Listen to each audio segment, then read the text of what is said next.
What is going on YouTube? It's Andreas here from Symmetry 4-Wheel Drive and welcome back to the channel. Today's video is going to be a sort of update to let you know my initial impressions of the new suspension setup on the 80 series LandCruiser.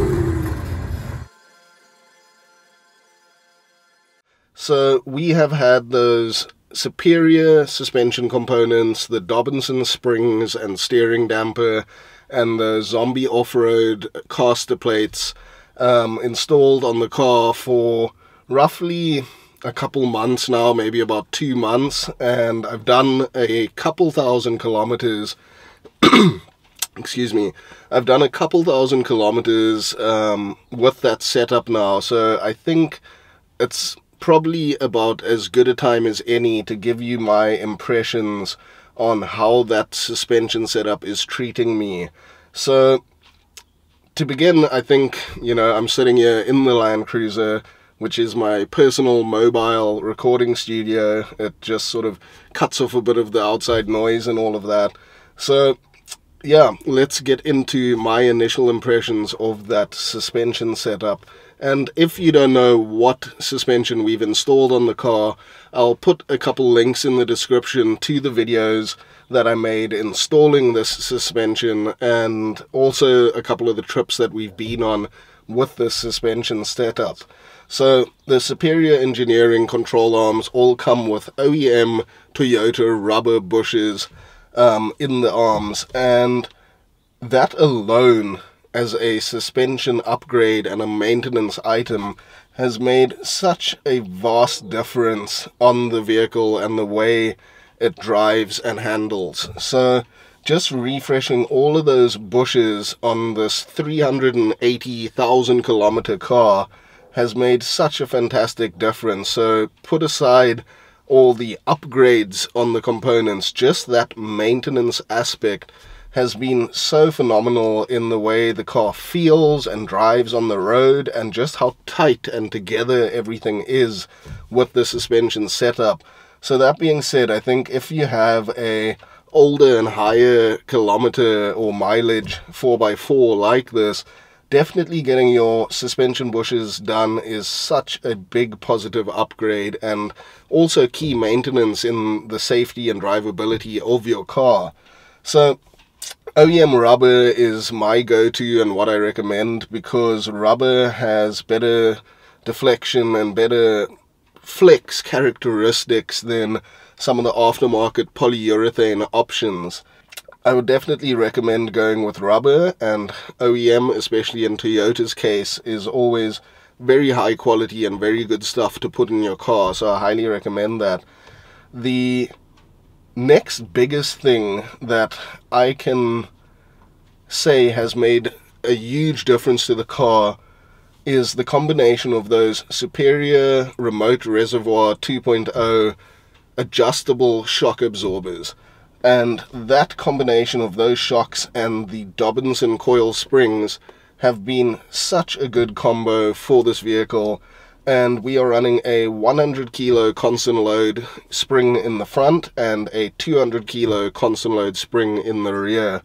And for the weight that my car is, the accessories like the rock sliders, the bumpers, the big 35-inch tire on the rear with that steel beadlock wheel, all of that, my draw system, all the recovery gear and tools and spares that I carry in the car, having that 100 kilo front and 200 kilo rear has been a really sort of spot on setup for me at this point in time, and I'm really enjoying how that works for the car. And with that being said, the rear, I also added those 15mm rubber coil spacers just to act as a leveling, because I didn't want to go too hard of a spring rate or too high of a spring rate in the rear to limit articulation and the wheels tucking in the rear. So that's why, even though I've got more than 200 kilos of constant weight there, I just added the spacers to accommodate for that, so that I could run a softer coil, being those 200 kilos. I'm not running like a 400 kilo or 450 kilo load rated rear spring. So that combination, the adjustable shock absorbers, those monotube remote res superior shock absorbers, the biggest part for me that I didn't expect to be such a massive difference and such a improvement on the car was the adjustability. So it's got 8 stages or 8 clicks of damping adjustability, so that would be your compression and rebound as one adjustment on that click. And that has been like the biggest game changer for me. I absolutely love it. Being able to stiffen up the suspension when you're on the road and maybe traveling for holidays and things like that, when you've got a lot of load in the car and it's got all of your gear, your family, all of the stuff, being able to stiffen up that suspension to, let's say, 7 or 8 clicks hardness, and having that control and the car actually feel less like a truck, more like a car, is so fantastic. And then the minute your tires touch dirt and you need a little bit more give in the suspension and a little bit more comfort, you can dial those clicks down to maybe 2, 3, or 1 if you're doing some serious off-roading, and then the ride just absolutely smooths out. And with these big tires being a 35-inch on a 16-inch wheel, you get a lot of sidewall. So the combination of having that adjustable suspension that you can turn down soft off-road and hard on-road, and that big tire sidewall, has made the world of difference in terms of comfort. So when I am off-road and on sort of corrugated long gravel roads and just general bad roads off-road, the car is so absolutely comfortable now, and so supremely comfortable, that I absolutely love driving off-road on it now. So, you know, being a solid axle vehicle front and rear, there's a lot of travel in the suspension, which really helps to smooth out really bad and corrugated roads. And maybe some IFS and independent suspension all the way around 4x4s, they don't have that much travel, so a lot of the time, especially loaded up, they riding off of their bump stops when the suspension is articulating, and that can make for quite a harsh ride. But my car has so much suspension travel now that it just feels so supremely comfortable.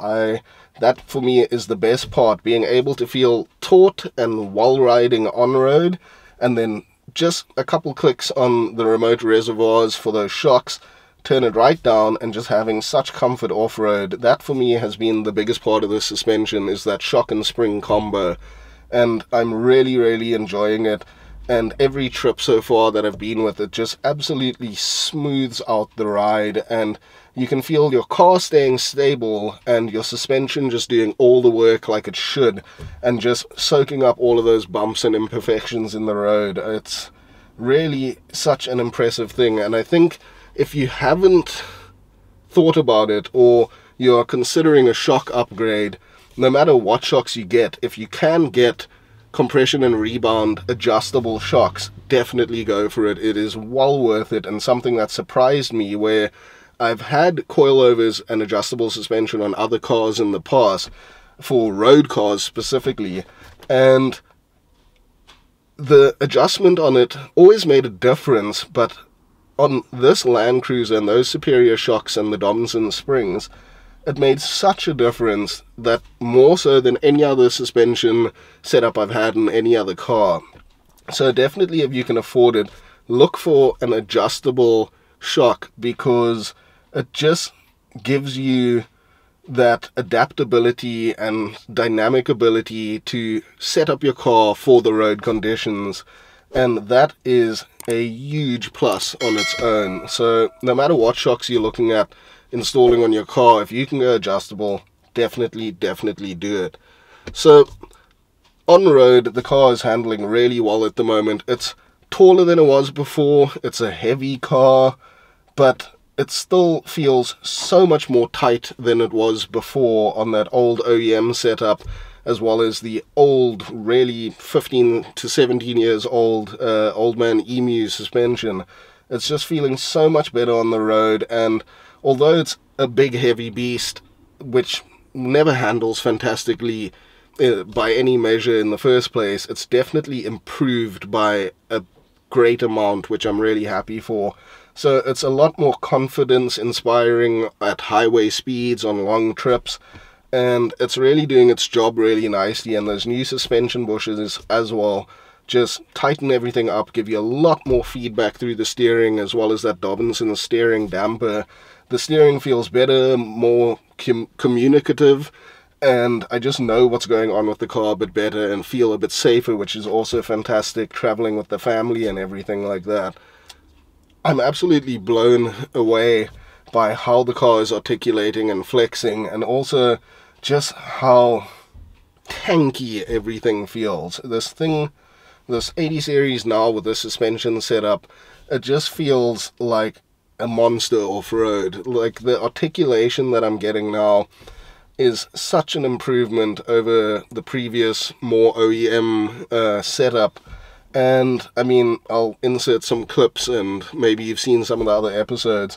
The car's performing really, really nicely and really well. And in a small way, I had to relearn the car because the setup is so different to what it was before that I'm kind of, like I mentioned, learning the car again, and it's responding and reacting differently to how it used to over certain obstacles.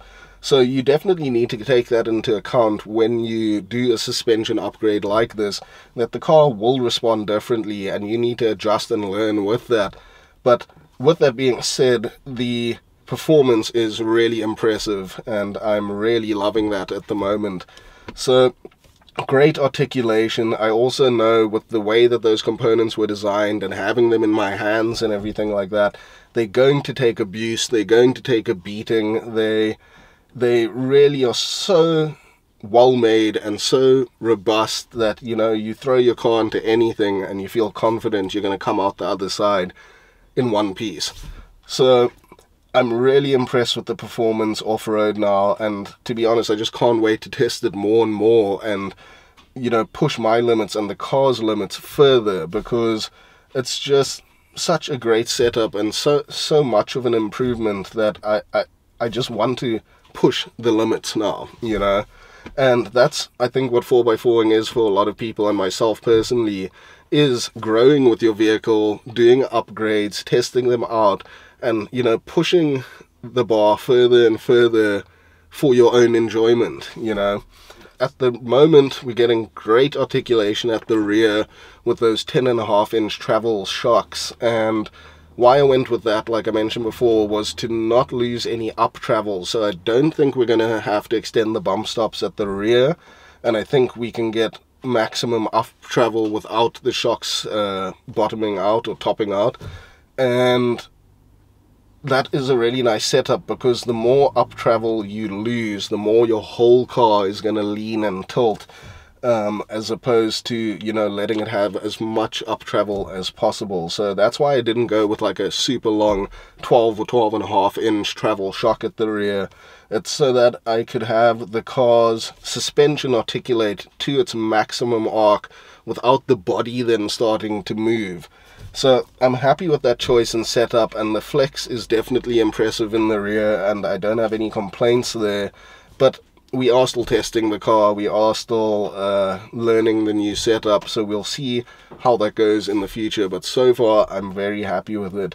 And in terms of bump stops and in the front, there are other limitations before your bump stops actually come into contact, that we don't actually need to worry about extending bump stops or anything like that in the front at the moment, because firstly, your radius arms would be your limiting factor in terms of them binding under articulation, and we're not there yet, because the first limitation before that is the tie rod for the steering actually comes into contact with the radius arm because of those caster plates and not having caster corrected arms or drop boxes.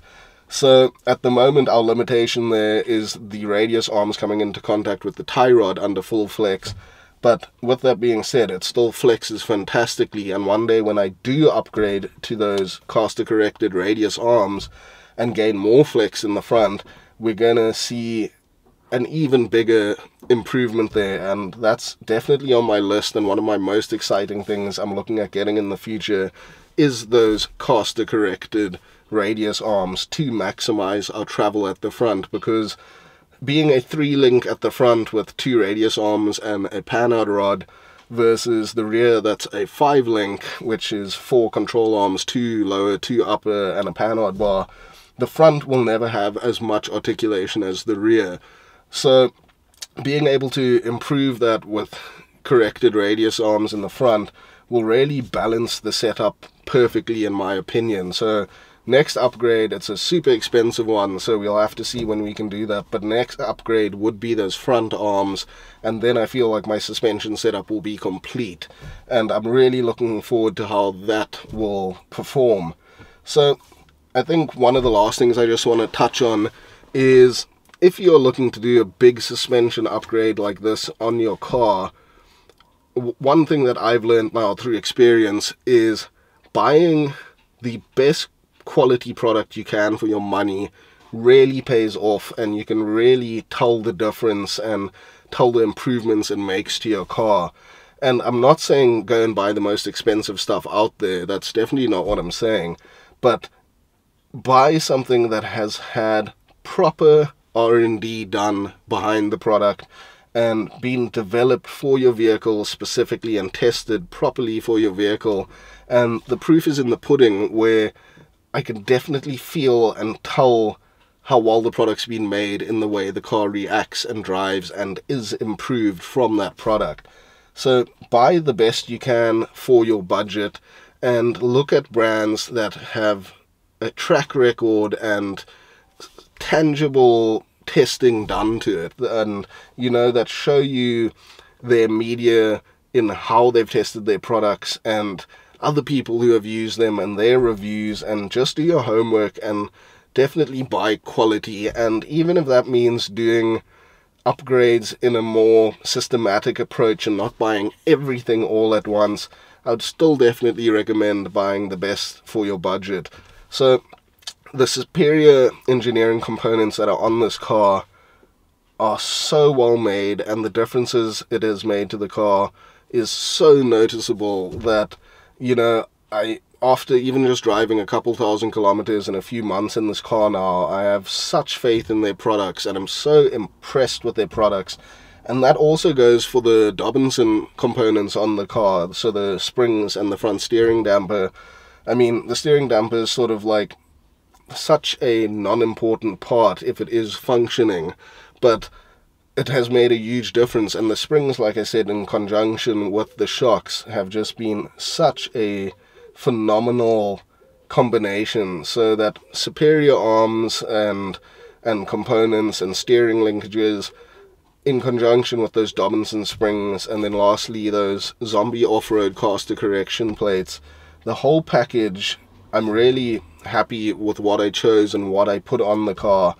And they've all made such a noticeable difference in so many different areas on the car. So it rides better off-road, it rides better on-road, it feels safer, it feels more predictable, it feels more stable, it has way more performance than it ever had before.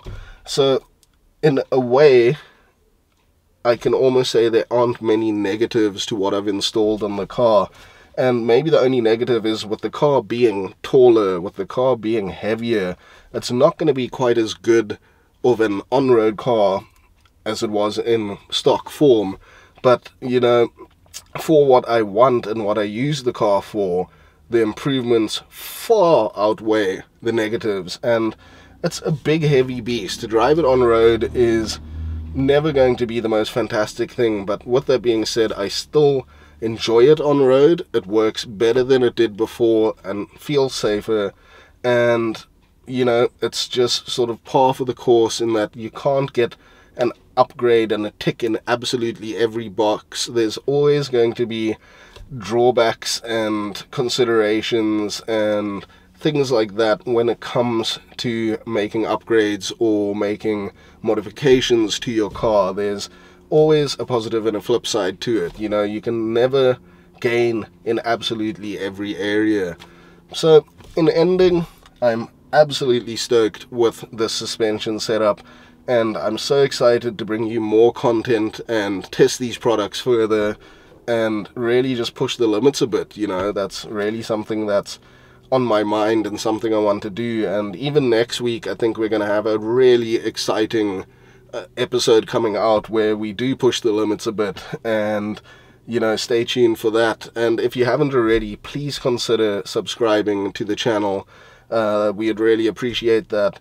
And I hope you enjoyed this episode and this little update on the 80 series, and stay tuned for more Symmetry 4-wheel drive missions. Cheers.